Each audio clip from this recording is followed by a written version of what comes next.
5월 7일 목요일 우리 말씀과 함께 72페이지입니다. 오늘은 시편 103편과 104편 함께 보겠습니다.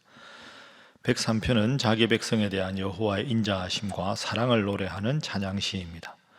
무엇보다 하나님의 지속적인 사랑 앞에 예배하는 모든 이들은 여호와를 송축하는 데 참여해야 한다고 권면합니다. 시인은 찬송과 경배가 얼마나 위대한 것인지 더 깊이 깨닫고 여호와를 송축하라고 다시 권면하는 것으로 노래를 끝맺습니다. 104편은 전형적인 찬양시로서 세상 모든 만물을 창조하신 하나님의 풍성함을 찬양하고 있습니다. 하나님께서는 존귀와 권위로 옷을 입으셔서 땅과 바다의 경계를 정하시고 땅에 물을 공급하시며 밤낮의 주기를 주관하십니다. 하나님께서는 바다의 피조물도 즐거워하시며 모든 곳의 모든 피조물이 여호와의 공급하심에 의존하고 있음을 찬양하고 있습니다. 103편, 104편 말씀입니다. 하나님을 찬양한 찬양시입니다. 내용이 아주 밝은 톤으로 하나님을 찬양하고 있습니다. 여러분, 103편이 1절부터 22절까지 있는데요, 하나님 앞에서 다윗이 얼마나 감사했는가. 그러니까 이 103편은 읽어만 봐도 그냥 마음이 환해지고 희망이 생기고 그렇습니다.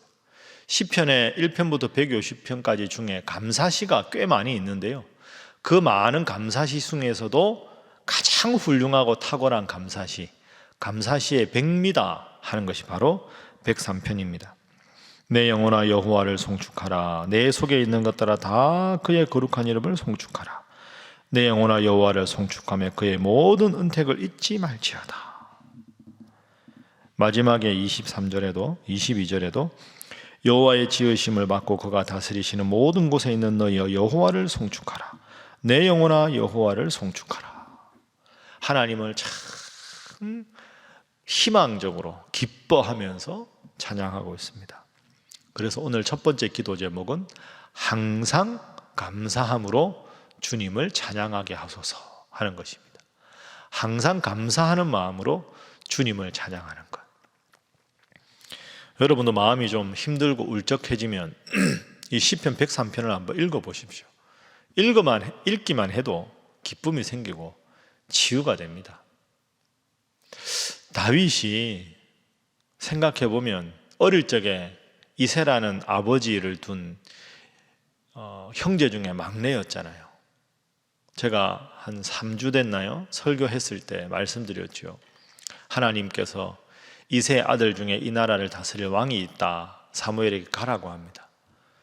그러니까 첫째부터 7째 아들만 이새가 보입니다. 8째 아들은 다윗인데 들에서 양을 칩니다. 아버지한테도 훌륭한 아들로 인정 못 받았고 형들에게도 변변치 않은 동생이라고 생각되던 존재가 다윗이었습니다. 그런 목동 다윗이 골리앗을 꺾고 그 잘한 행동 때문에 장인들은 사울의 미움을 사서 죽을 고비를 얼마나 많이 넘겼습니까? 압살롬, 다윗이 사랑하던 아들이 반역을 일으켜서 왕궁에서 도망을 가기도 했습니다. 그러던 숱한 세월을 겪었지만 다윗은 오늘도 하나님을 찬양하고 있습니다. 여러분, 앞서 제가 예를 들었던 다윗의 어린 시절부터 그 어려운 것 생각하면 다윗은 항상 짜증내고 불평하고 왜 내 인생이 이렇게 어렵냐고 할 만한데 안 그럽니다. 왜 그럴까요? 기본적으로 다윗은 하나님 때문에 기쁨을 간직한 사람입니다. 여러분, 이게 참 중요합니다. 매사에 불평거리가 많은 사람은요, 어떻게 그렇게 불평거리가 눈에 보이는지, 다들 좋다고 말해도 불평거리만 다 끄집어내고요, 항상 감사가 넘치는 사람은 어렵고 힘들어도 그 미소를 잃지 않습니다. 바로 다윗과 같은 사람이 그런 사람이죠. 그러니까 이런 시편 103편을 쓸 수가 있었습니다. 여러분, 오늘은 스스로 한번 자문해 보십시오. 여러분의 평소 감정은 어떻습니까? 기본적으로 예민하고 짜증이 많고 불만이 많으십니까? 회개하십시오. 그 하나님 주시는 마음이 아닙니다. 다윗 보십시오. 숱한 어려움을 겪었지만 희망을 말하고 감사를 말하고 찬양을 말합니다. 가만히 가만히 생각해보면 모든 게 감사할 것 투성인데 모든 걸 뒤틀리게 왜곡되게 해석해서 불평과 한숨거리로만 만드는 게 우리의 인생은 아닌가. 오늘 깊이 돌아보면 하나님, 기본적으로 내 마음에 감사가 넘치게 하시고 기본적으로 내 마음에 기쁨이 넘치게 하옵소서. 그래서 다윗처럼 하나님을 찬양하는 자로 살게 하소서. 기도하시는 여러분들이 다 되시기를 주님 이름으로 부탁합니다. 자, 두 번째는 104편 말씀입니다. 자, 104편 한번 보십시오. 1절에 내 영혼아 여호와를 송축하라 하고 또 하나님을 찬양합니다. 근데 찬양하는 내용이 무엇인가? 하나님의 창조 때문에 하나님을 찬양합니다. 자, 2절 보십시오. 주께서 옷을 입음같이 빛을 입으시며, 하나님께서 천지 창조하실 때 맨 처음에 빛이 있으라, 그 빛 창조하셨다. 자, 그리고 3절에 보면 물에 자기 누각에 들보를 얹으시며 구름으로 자기 수레를 삼으시고, 이거는 궁창을 만드셨다 하는 것이죠. 5절 보시면 땅의 기초를 놓으사 땅을 창조하셨다. 이게 18절까지 나오고요. 19절 보시면 여호와께서 달로 절기를 정하시며 해는 그 지는 때를 알고다. 해와 달과 별을 만드셨다. 25절 26절에는 크고 넓은 바다가 있고 그 속에는 생물, 뭐겠습니까? 조류와 어류를 말하는 거죠. 그리고 이 모든 것을 주관하신 하나님을 찬양하는 것이 27절부터 30절입니다. 하나님께서 이 모든 천지 만물을 창조하신 것으로 이 시편 기자가 하나님을 찬양하고 있습니다. 어떤 하나님을 느끼십니까? 오늘 본문의 두 번째 기도 제목, 섬세하신 하나님을 느끼게 하소서. 나를 위해서 산을 지으시고 땅을 지으시고 바다를 지으시고 조류를 주시고 모든 것을 주신 분이 누구시다? 하나님이시다. 그러니까 우리가 예를 들어서 시장에 가서 어패류를 살 때도 감사할 수 있어야 하고, 집 앞에 산책을 할 때도 그 나무를 보고도 꽃을 보고도 감사할 수 있어야 하고, 그러니까 104편은 하나님 창조하신 모든 창조 세계를 보면서 하나님 이 모든 것을 나를 위해 주셨으니 감사합니다. 여러분, 봄에는 봄의 감성을 지닐 수 있어야 하고 가을에는 가을의 감성을 지닐 수 있어야 합니다. 바쁘다는 핑계로 봄이 왔는데 봄을 못 느끼고, 지금 지천에 얼마나 아름다운 꽃들이 많이 피었습니까? 이것도 제대로 살피지 못하고 바쁘다고 지나간다. 그거 신앙생활 잘하는 거 아닙니다. 그렇게 열심히 살아서 뭐 하시겠습니까? 열심히 최선을 다해 살다가도 이 모든 것을 지으신 하나님을 그 길거리에 피어있는 이름 없는 꽃을 보면서도 문득 느낄 수 있어야 하고, 따뜻한 햇볕을 보면서도 그 하나님의 은혜를 느낄 수 있어야 하고, 그게 하나님 잘 믿는 거죠. 저희 교역자실이 그리고 제 방이 다 지하에 있기 때문에 저희들은 점심만 먹고 나면 교회 주차장에서 햇볕 봅니다. 따뜻한 햇볕을 느끼는 게 여러분 얼마나 감사한지 모릅니다. 햇볕이 들어오는 창가에서 근무하는 여러분 정말 감사하십시오. 햇볕이 강해서 커튼을 칠 수 있다, 얼마나 감사한지 모릅니다. 햇볕도 안 들어오는 지하에서 근무하는 분들도 많잖아요. 그런 거 생각해 보면 여러분 감사할 것밖에 없습니다. 그렇죠? 나에게 건강한 몸을 주신 것도 감사하고, 햇볕을 느낄 수 있는 것도 감사하고, 식사하면서 입맛이 생길 수 있도록 해주신 것도 감사하고, 마음에 큰 억압과 괴로움이 있으면 아무리 맛있는 걸 먹어도 맛을 못 느끼잖아요. 그러니까 맛을 느끼면서 밥을 먹을 수 있다는 것도 얼마나 감사합니까? 잠자리에 누우면 잠이 쉽게 드는 것도 얼마나 감사합니까? 불면증에 시달리는 분들이 얼마나 많습니까? 다윗 얼마나 103편에서 하나님을 찬양했습니까? 오늘 104편 모든 천지 만물을 보면서도 섬세하신 하나님께 감사하고 있습니다.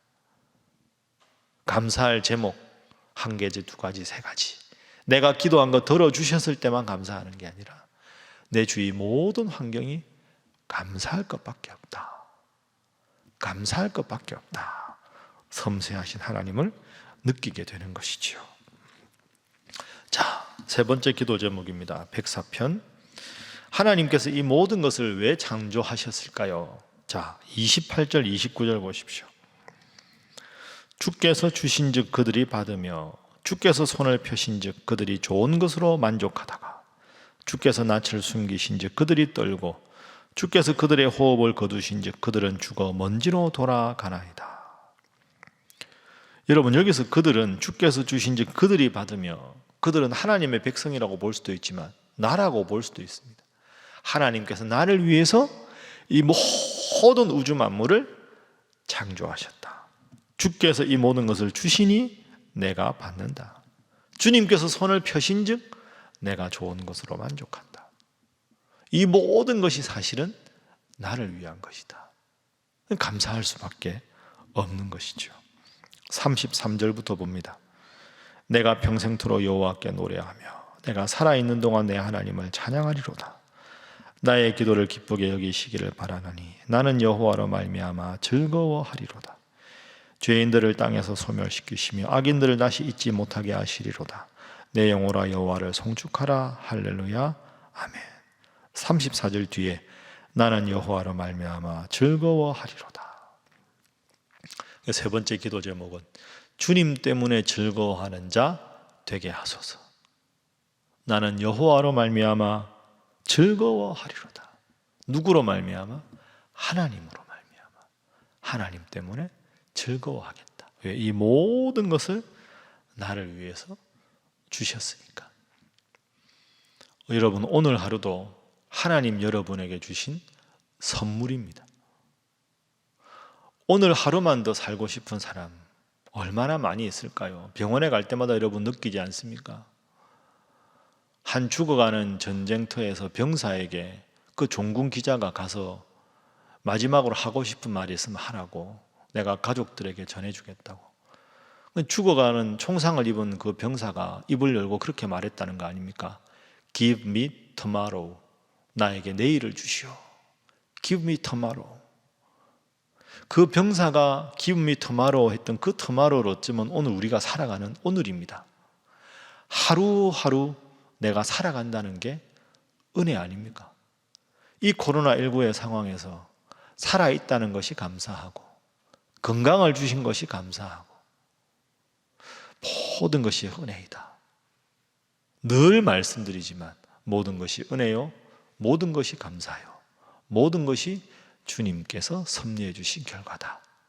그렇게 느끼고 살아야 하지 않겠습니까? 말씀을 정리하겠습니다. 늘 맑고 밝게 긍정적으로 천지 만물을 나를 위해 지으신 하나님, 그 섬세하신 하나님을 느끼고 날마다 은혜를 고백하며 살아가시는 우리 사랑하는 신일의 모든 성도들이 다 되시기를 주님 이름으로 축복합니다. 다 함께 주신 제목 놓고 각자 제목을 놓고 주님 앞에 기도하겠습니다.